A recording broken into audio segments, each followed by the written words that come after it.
Bonjour et bienvenue à tous. Vous êtes bel et bien sur votre chaîne d'information préférée, Actualité africaine.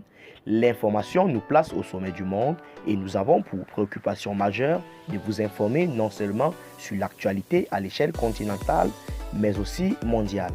Alors, si vous êtes nouveau sur la chaîne, pensez à vous abonner. Eh bien les amis, avant de commencer, nous tenons à saluer et à remercier la bravoure du président de la transition du Mali, Assimi Goïta, et son enthousiasme à toujours rester focus, engagé et optimiste dans le souci de lutter contre le terrorisme qui sévit au Mali. Ce faisant donc, nombreuses sont ces coopérations qui ont été, n'est-ce pas, engendrées avec des pays membres de la CEDEAO, à savoir les coopérations avec le Burkina Faso, les coopérations avec le Bénin, les coopérations avec la France, ensuite la coopération avec la Russie. Ce faisant donc, nombreuses, n'est-ce pas, ont été ces apports ou les contributions apportées par ces différents pays membres de la CEDEAO, notamment le fournissement en armes, le fournissement en personnes militaires pour lutter contre le terrorisme. Aujourd'hui, alors, ce matin, ce qui fait l'ossature de notre information est cette information selon laquelle il en découle de la coopération Mali-Russie une négociation pour l'acquisition de 3 nouvelles locomotives et la réparation de ces dernières. Autrement dit, le Mali, n'est-ce pas, a demandé ou a recommandé à la Russie de leur, n'est-ce pas, apporter 3 nouvelles locomotives et de réparer également les locomotives qui étaient déjà désuètes et vétustes. En réalité, une mission gouvernementale s'est rendue en Russie la semaine dernière pour une visite de travail. La Russie va désormais fournir du blé, des hydrocarbures et des intrants agricoles au Mali. La délégation ministérielle a négocié avec les partenaires russes l'acquisition de 3 nouvelles locomotives et la réparation de 2 autres locomotives de chemin de fer. Une équipe technique russe est attendue au Mali dans une quinzaine de jours pour faire une évaluation de 2 locomotives en panne. En effet, aujourd'hui, le commerce mondial est totalement perturbé, le prix des denrées alimentaires est totalement fameux, l'approvisionnement des pays n'est plus assuré.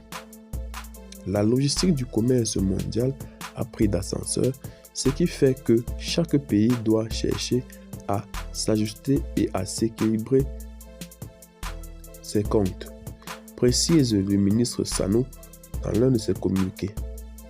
Et il a ajouté que le Mali importe à peu près 47 000 tonnes de blé chaque mois et le prix du blé entre le mois de janvier 2021 à aujourd'hui a presque été multiplié par 5. C'est pourquoi le ministre juge évident à un jour de rencontrer et d'échanger d'État à État avec l'État russe pour pouvoir permettre d'obtenir des prix assez conséquents sur le blé. Sur ce point, nous avons eu beaucoup d'accords, assure et déclare le ministre Sano. Au retour du Mali, néanmoins, le ministre a présenté les modules aux autorités maliennes afin d'avoir des accords nécessaires pour pouvoir les signer et engager rapidement l'approvisionnement du Mali à partir de la Russie. Il rappelle que le Mali importe environ 200 millions de litres de pétrole, toutes qualités confondues. Nous allons obtenir des meilleurs prix et conditions de dépenses parce que sur le carburant, les questions qui sont posées, c'était essentiellement les garanties, les modes de paiement et le port de livraison. Insiste le ministre Sano et rassure qu'ils ont eu des échanges assez intéressants. Le prix que les Russes leur ont proposé sont assez intéressants.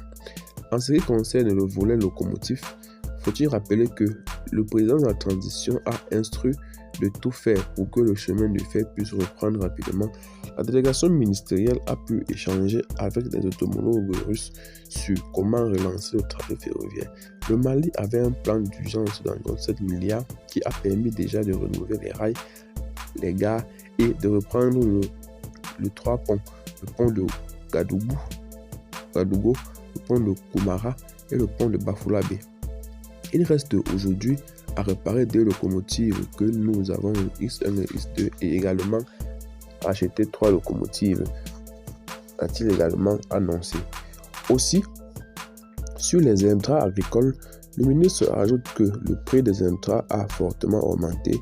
Il estime que la Russie étant un pays exportateur, la délégation a discuté avec le ministre du Commerce russe sur comment assurer l'approvisionnement correct du Mali en intrants et des prix abordables.